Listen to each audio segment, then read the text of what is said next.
Usai merebut tiket ke putaran ketiga kualifikasi Piala Dunia 2026, Timnas Indonesia mulai meraba-raba kekuatan lawan untuk bisa lolos ke pentas Piala Dunia. Lantaran memiliki peringkat FIFA terendah, pasukan Garuda terpaksa harus berada di pot terakhir alias pot 6. Skuad asuhan Sintayong bergabung dengan Korea Utara dan Kuwait yang membuat timnas tak akan bertemu keduanya. Namun lawan yang bakal dihadapi timnas jelas jauh lebih kuat. Ini mengingat di pot 1 dan 2 bercokol negara-negara yang sudah terbiasa lolos ke Piala Dunia.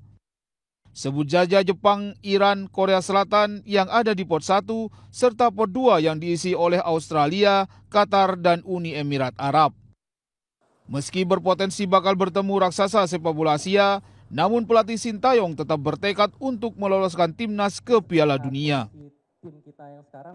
보시다시피 잔디는 그렇게 좋은 상태가 아니었기 때문에 앞으로 축구 경기장에서는 공연보다는 축구를 많이 할 수 있게끔 좋은 관리가 됐으면 좋겠습니다.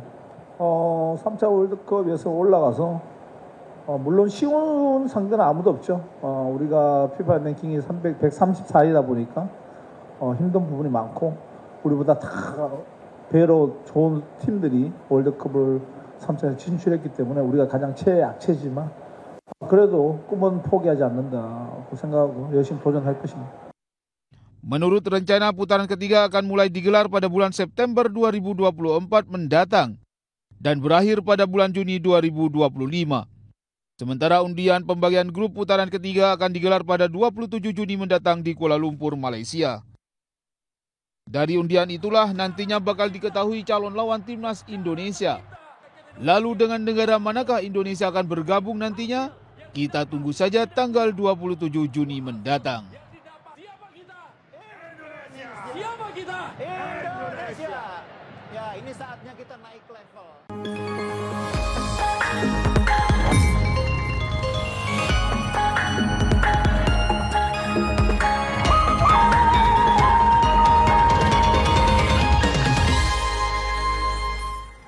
Halo, selamat pagi sahabat RTV, selamat pagi juga Topan. Pagi Tasya, sudah kita lihat tadi ya bahwa kita ada di pot 6 dan bakal ketemu banyak tim-tim besar lagi. Dan tidak hanya itu ya berita Lensa Arena, ada juga nih berita Lensa Arena yang akan kami hadirkan di Lensa Indonesia Pagi hari ini. Langsung saja yuk, kalau gitu ini dia Lensa Indonesia Pagi bersama saya Tasya Syarif. Dan saya Ahmad Topan.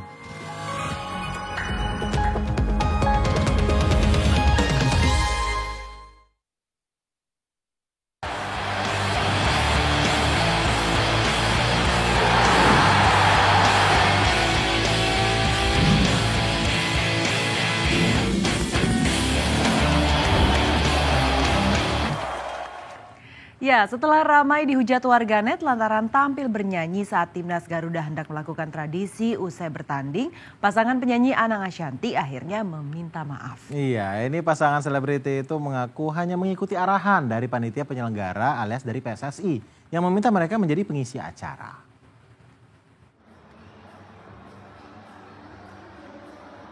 Yap, ini nih momen pas para pemain timnas minggir dari lapangan ketika Anang Ashanty dan timnya tiba-tiba menyanyikan lagu Rindu Ini di Stadion Utama Gelora Bung Karno, Jakarta Selasa malam kemarin. Tapi nggak lama, nyanyian Anang Ashanty pun jadi sayup-sayup terdengar seiring kumandang lagu Tanah Airku yang secara spontan digaungkan para penonton stadion. Menyadari ada rasa ketidaknyamanan, Anang dan kawan-kawan pun meninggalkan stadion. Rupanya kejadian malam itu terus menjadi bulan-bulanan warganet sehingga sempat menjadi trending topik di media sosial. Tak tahan dirujak netizen, Rabu sore akhirnya Anang Ashanty memberikan klarifikasi. Pasangan selebriti itu minta maaf kepada pendukung sepak bola Indonesia terkait penampilannya sebagai pengisi acara pertandingan Indonesia versus Filipina di Stadion Utama GBK. Anang mengaku hanya menerima tawaran dan mengikuti seluruh aturan dan ketentuan panitia penyelenggara, termasuk mengenai lagu yang bakal dinyanyikan. Anang juga menegaskan bahwa mereka berhenti menyanyi setelah benar-benar menyadari ketidaksesuaian lagu yang dibawakan dengan euforia penonton saat itu. Mereka pun meminta kepada panitia agar segera menyetop back sound yang diputar ke seantero stadion itu. Namun hingga kini belum ada pernyataan resmi dari pihak PSSI selaku panitia penyelenggara acara terkait ketidaknyamanan penonton akibat penampilan pengisi acara. Ayo PSSI, ditunggu ya klarifikasinya. Kasihan tuh Mas Anang.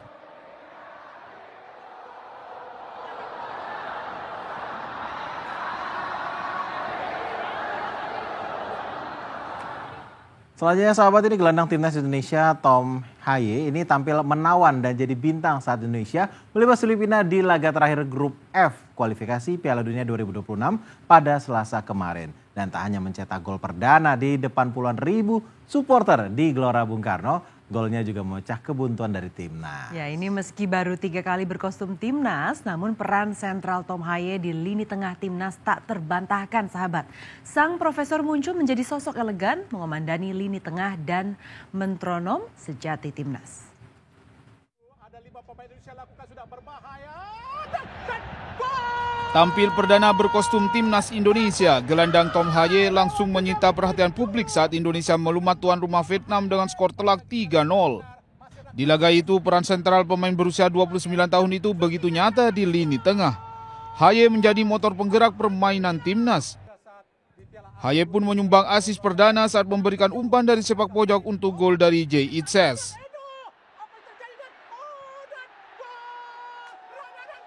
Usai laga tersebut, publik makin penasaran dengan sosok kelahiran Amsterdam itu.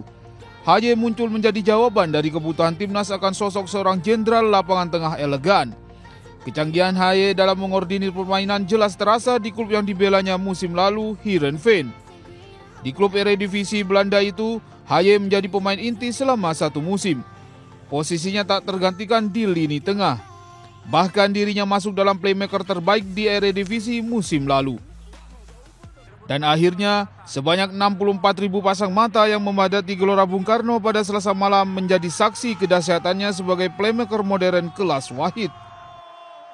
Usai memberi asis di laga perdana berkostum timnas, pemain berjuluk sang profesor itu mencetak gol perdananya di timnas di Stadion Kramat, Indonesia. Lebih spesial lagi, penampilan Haye di GBK itu juga ditonton keluarganya. Tangis haru pun tumpah saat Haye melepas kerinduan pada ayahnya seusai laga timnas. Sementara kepada sang buah hati, Haye memberikan jersey spesialnya itu.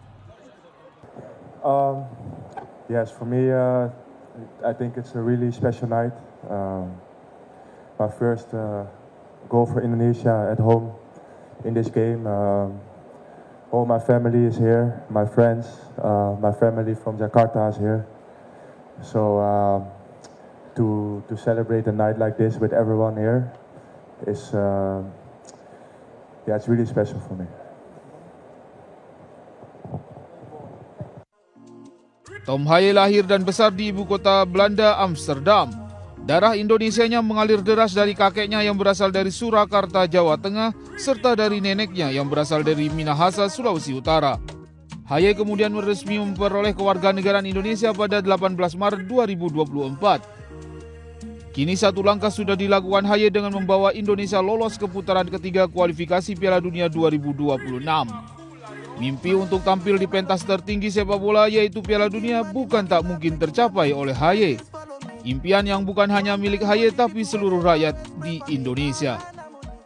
Dan tekad itu yang kini tengah dirajut sang profesor, membawa Indonesia ke Piala Dunia 2026. Dari Jakarta, Tim Liputan RTV.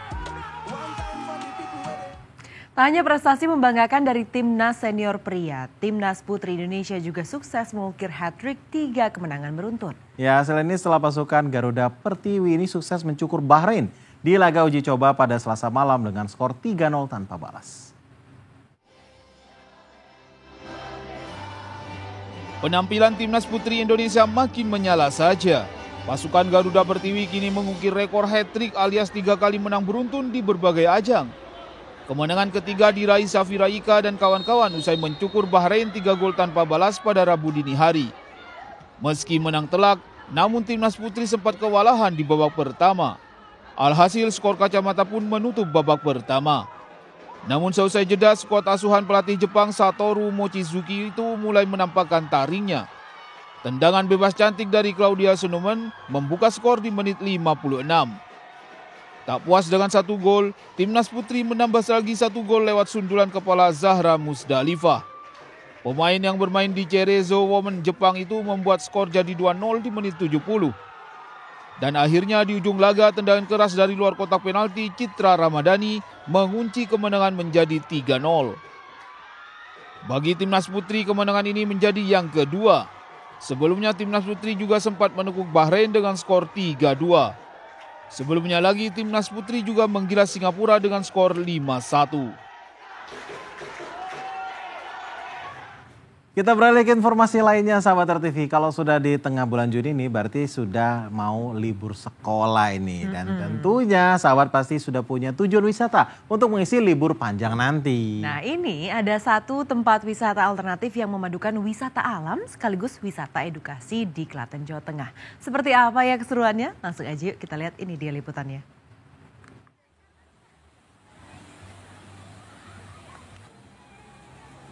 Berseluncur di ketinggian tapi sambil duduk di keranjang rotan. Bermain air di kolam renang sepuasnya. Dan menikmati petualangan 3 dimensi yang seru. Semua bisa kita lakukan di sini. Berada di tengah hijaunya persawahan Desa Ponggok, Klaten, Jawa Tengah, tempat wisata ini memadukan wisata alam sekaligus wisata edukasi bagi anak-anak. Wisata air menjadi andalan karena desa ini memiliki 5 mata air alami yang sangat jernih tanpa melewati proses kimia. Untuk menambah minat wisatawan, aneka atraksi pun terus dihadirkan. Salah satunya keranjang sultan atau wahana zipline yang menggunakan keranjang rotan. Bisa berenang, bisa nyari ikan, bisa tadi tuh yang kayak kereta gitu, udah pokoknya keren banget di sini tuh, pokoknya bagus-bagus tempatnya, bakalan puas mau bayar berapapun, worth it sih. Selain itu ada wahana lain seperti roller coaster, kebun binatang mini, hingga rumah hantu. Ada juga wahana virtual 3 dimensi yang menawarkan pengalaman bertualang bagi buah hati sahabat. Kehadiran tempat wisata ini menjadi pelengkap bagi atraksi wisata alam yang ada di Desa Ponggok. Ini bentuk kolaborasi yang kami dorong untuk gimana wisata Honduras ini melengkapi apa yang sudah ada di Desa Ponggok. Jadi untuk wisata outbound, wisata edukasi ya, termasuk wahana ya. Ini harapannya dengan kerjasama dengan pihak ketiga ini kita akan lebih variatif. Tiket masuk ke lokasi wisata ini cukup terjangkau, hanya Rp10.000 per orang.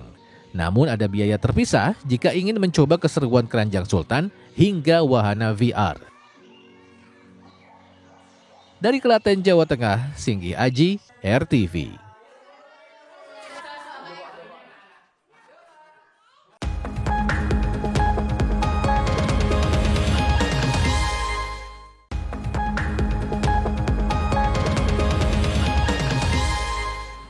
Kembali bersama kami di Lensa Indonesia Pagi. Sahabat RTV, ada yang viral di Depok, Jawa Barat. Seorang guru sekolah dasar nekat menghadang dan menghentikan bus pariwisata yang membunyikan klakson telolet saat melintas sekolah tempatnya mengajar. Ya, mungkin ya si guru ini emosi karena klakson telolet ini terlalu kencang saat dibunyikan. Tapi apa karena itu alasannya? Langsung saja kita cek faktanya.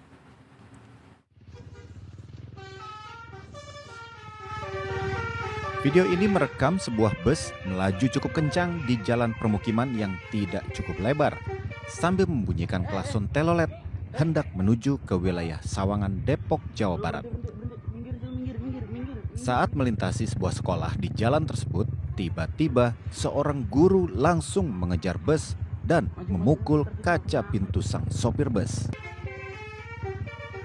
Dan selanjutnya kita bisa melihat sang guru menghampiri sang sopir yang ada di dalam bus.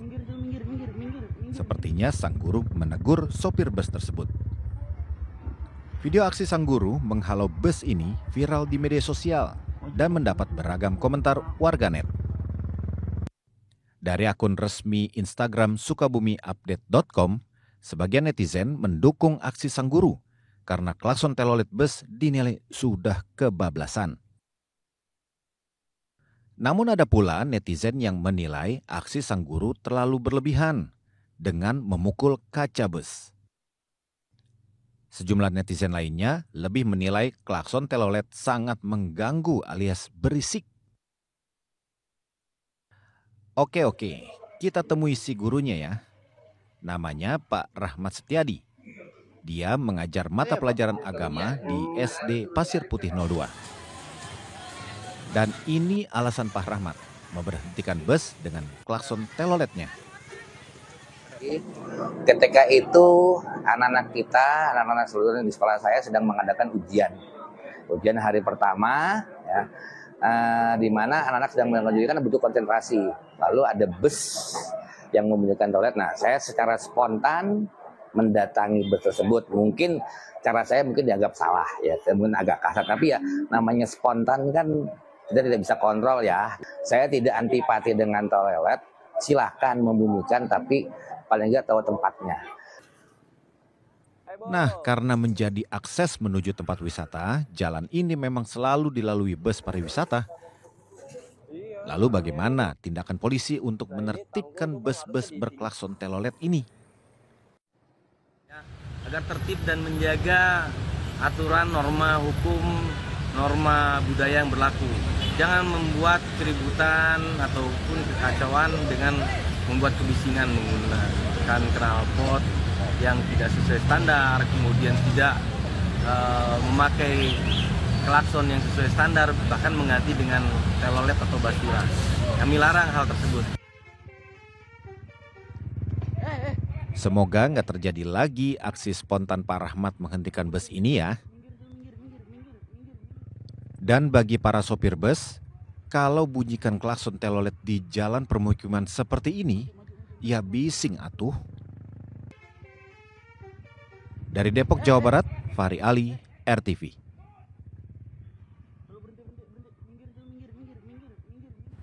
Kita ke informasi selanjutnya, ini pembangunan Bandara VVIP Ibu Kota Nusantara di Sepaku Penajam Pasir Utara, Kalimantan Timur. Ini ditargetkan dapat beroperasi pada HUT ke-79 Republik Indonesia. Lalu sudah sejauh mana progres pembangunannya? Mungkinkah bandara ini dapat digunakan pada Agustus mendatang? Kita cek kondisinya.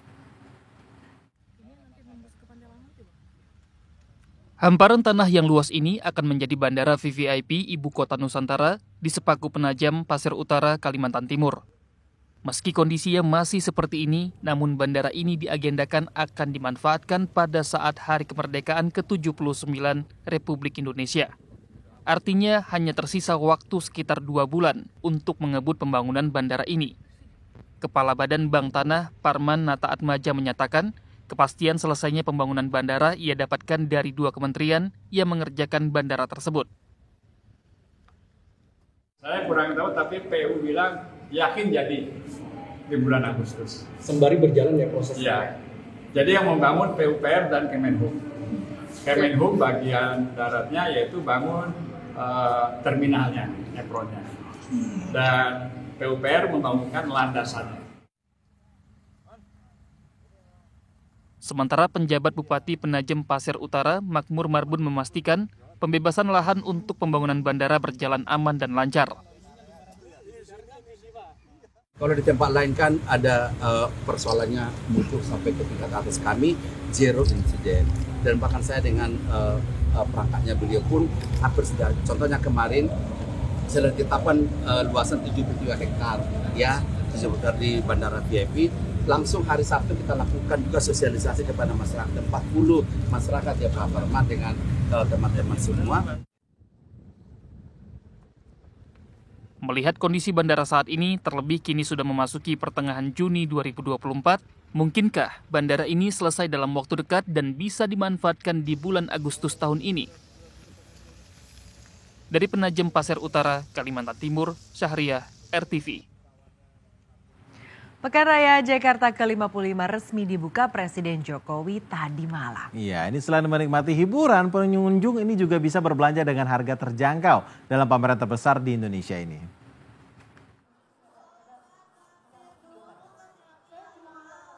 Jakarta mau ulang tahun ke-497 nih sahabat. Tahu dong apa yang bakal hadir tiap kali HUT Jakarta? Ya, betul. Apalagi kalau bukan Jakarta Fair yang menjadi agenda tahunan yang ditunggu-tunggu baik bagi warga ibu kota maupun warga seluruh Indonesia. Dalam ajang ini, pengunjung bisa berbelanja dengan harga terjangkau, menikmati hiburan seperti konser dan karnaval, bermain, hingga menyantap kuliner khas Nusantara. Pameran terbesar, terlengkap, dan terlama di Indonesia ini resmi dibuka oleh Presiden Jokowi pada Rabu malam 12 Juni 2024. Dalam pidato pembukaannya, Jokowi mengatakan bahwa Pekan Raya Jakarta merupakan agenda tahunan yang menjadi magnet kota Jakarta. Jakarta Fair Kemayoran ini sudah diselenggarakan yang ke-55. Artinya ini sudah sebuah event yang secara rutin diselenggarakan dari tahun ke tahun, dan ini adalah yang ke-55. Dan tahun yang lalu dikunjungi lebih dari 6 juta pengunjung. Ini juga sebuah prestasi yang luar biasa. Perputaran uang dalam PRJ berjumlah fantastis, khususnya dalam 2 tahun terakhir yang mencapai 7,3 triliun rupiah berturut-turut. Jumlah transaksi tersebut dihasilkan dari 2.500 tenan dan 1.600 tan. 40% diantaranya merupakan usaha mikro kecil menengah atau UMKM. Sedangkan di tahun ini ada 2.550 tenan yang memamerkan produk unggulannya mulai dari gadget, elektronik, kerajinan, kuliner, kecantikan, dan masih banyak lagi produk lokal yang menuju global. Bagi kamu yang punya rencana ke sini, jangan sampai terlewat jadwalnya ya, mulai dari tanggal 12 Juni hingga 14 Juli mendatang. Untuk pembelian tiket bisa dilakukan secara online, yaitu seharga Rp40.000 per orang di hari biasa dan Rp50.000 per orang di akhir pekan. Dari Jakarta, Sekar Rasati, Indah Revina, RTV. Yuk, scan ulang siaran digital kamu. Caranya mudah. Hidupkan set-top box dengan remote-nya. Lalu nyalakan televisi kamu. Setelah itu di menu pengaturan, pilih sistem penerimaan siaran. Selanjutnya, masuk ke program tuning otomatis untuk mencari siaran digital. Dan tunggu sampai prosesnya selesai. Jika siaran digital belum ditemukan, coba ulangi langkah sebelumnya untuk proses scan ulang.